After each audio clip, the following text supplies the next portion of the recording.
Berdasarkan perkembangan fakta di lapangan, semakin nyata bahwa Jokowi sekeluarga sedang menuju kepunahan politik. Apalagi bila Prabowo sudah mengganti Kapolri Listio Sigit meminjam ungkapan pelawak almarhum Basuki, maka wes bablas angine. A few moments later. Aja gitu, kalau mau nyanyi tampil harus bener tampil, nyanyi beneran nyanyi, nggak bisa kalau cuma ini gitu. Siapa ini orang? Ada gazah, ada zemut, itu zemut masuk kuping gazah, itu gazah jadi kalang kabut. Anjing.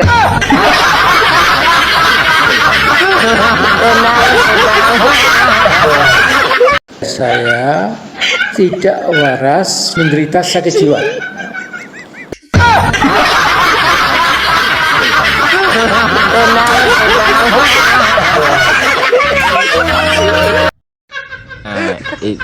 Ini parah nih.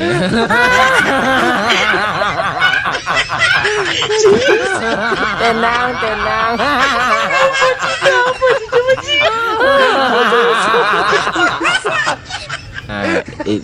Ini parah nih.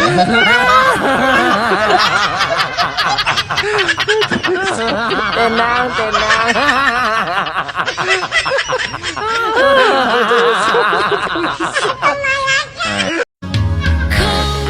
Ini parah nih. Tenang.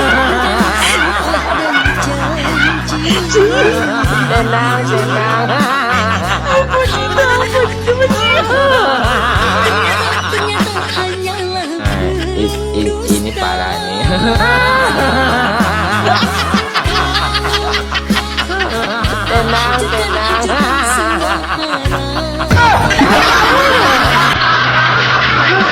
Tenang.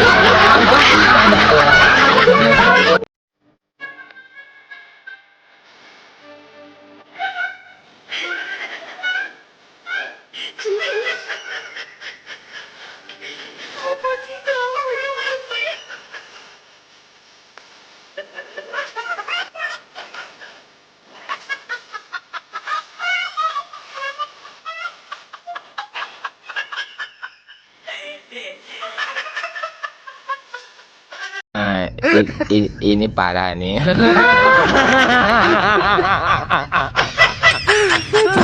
Tenang.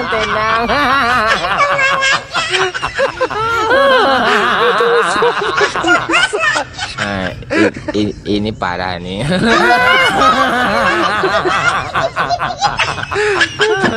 Tenang.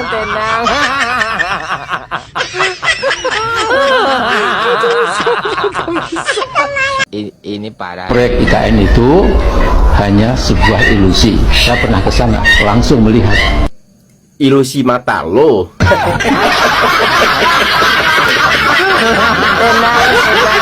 Iya juga sih, saya pernah lihat Mbak ke sana. Cuman sampai di titik 0 doang. Nggak diizinin masuk, nggak dapat akses. Sehingga Mbak itu nyebar hoax karena hanya ngambil gambar di pinggir-pinggir doang. Ke dalam nggak bisa masuk, nggak diizinin.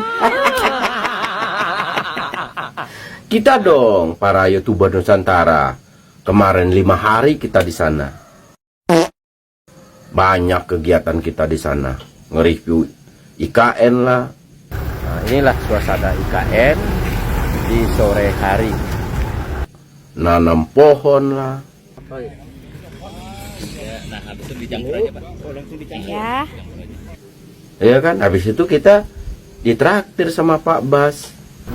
Kita diundang makan malam sama Kepala Otorita IKN yaitu Pak Basuki Hadi Mulyono. Nah, ini kita akan makan di sini, restoran kampung kecil di kawasan IKN. Ya kan, terus foto bareng.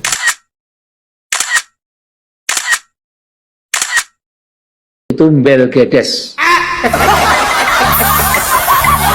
Mbak nggak bisa masuk. Mak pelekenti.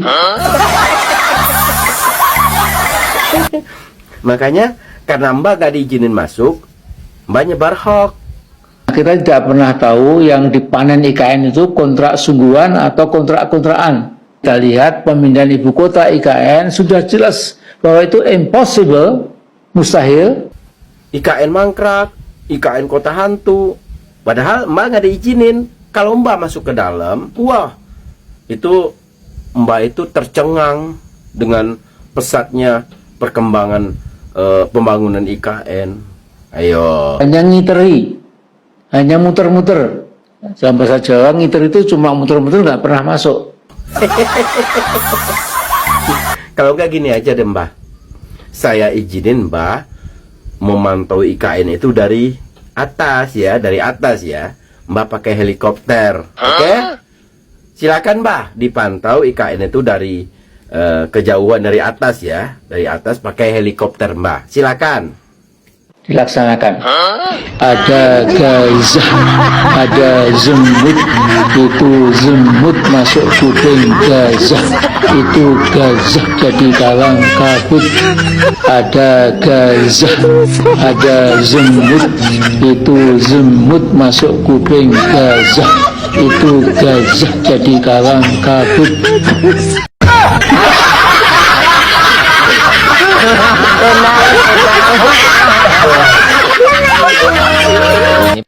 Nah, gimana? Bagus kan? Asli.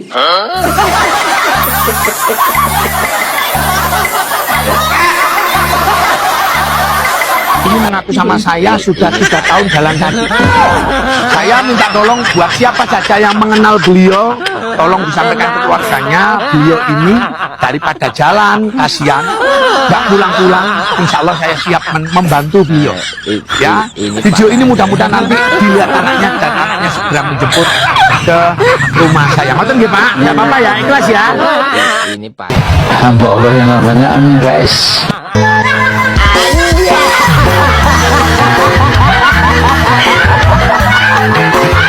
Ini Pak. Assalamualaikum warahmatullahi wabarakatuh.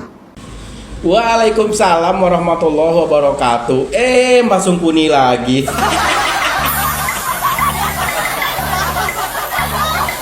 Saya jadi curiga ini. Kalau Mbak udah muncul, pasti aja ngomongin kejelekan-kejelekan pemerintah. Nggak ada aja baiknya sama sekali di mata Mbak pemerintahan ini, ya kan? Ya, Tapi ujung-ujungnya pasti nyalahin Pak Jokowi. jelas. Udah kebaca Mbak. Tapi Mbak, sebelum kita masuk ke pembahasan, tolong kasih judul dulu videonya. Apa judulnya? Nah, Jadi judul video ini, Indonesia bisa makin bobrok. Wah, serem banget judulnya. Indonesia bisa makin bobrok. Kayak pemikiran Mbak aja bobroknya.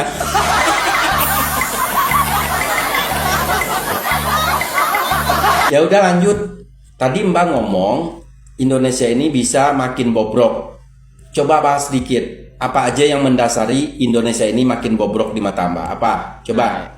Jadi rezim Prabowo ternyata merupakan kelanjutan atau kontinuasi belaka dari rezim bobrok Jokowi. Salah-salah dengan gaya serba gerusa-gerusu dan gedebak-gedebuknya, dan maaf sambil nampak ngos-ngosan, saya khawatir masa depan Indonesia di bawah Prabowo Subianto bisa lebih terpuruk lagi. Jadi ini bisa, belum tentu. Ya. Masalahnya Mulyono terus saja menempel atau melekat dengan Prabowo. Ya. Dan cukup jelas dalam partnership Prabowo Jokowi, Jokowi menjadi partner yang senior. Wibawa Jokowi buat Prabowo jauh lebih besar karena Prabowo adalah partner junior. Ya jelas aja Mbak, secara mereka berdua itu kan bestian, saling nasehat menasehati ke arah yang positif, saling mensupport gitu. Kan udah dicoba dulu 2 kali pilpres di kubu Mbak. Pak Prabowo berada di kubu Mbak, kan sering Mbak nasehati. Tapi apa yang terjadi? Kekalahan 2 kali berturut-turut. Makanya Pak Prabowo udah nggak mau lagi nerima nasihat Mbak. Dan buktinya, pas Pak Prabowo merapat ke Pak Jokowi, langsung menang kan? Ya. Jadi Mbak maunya yang menasihati Pak Prabowo itu Mbak gitu? Saya minta waktu barang 10 menit. Oh gitu, ya udah. Untuk lebih jelasnya, mending kita tanya dulu Pak Prabowo ya. Ya. Ini parah nih. Pak Prabowo, sepertinya Mbak ini sirik Pak kalau Bapak dekat terus sama Pak Jokowi, apalagi bersalaman, mesra-mesraan. Sepertinya beliau sirik Pak.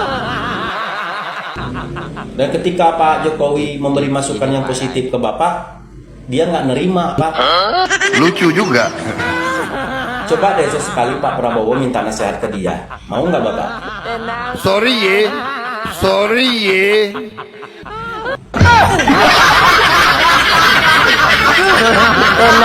Sorry kata beliau Mbak. Anjay.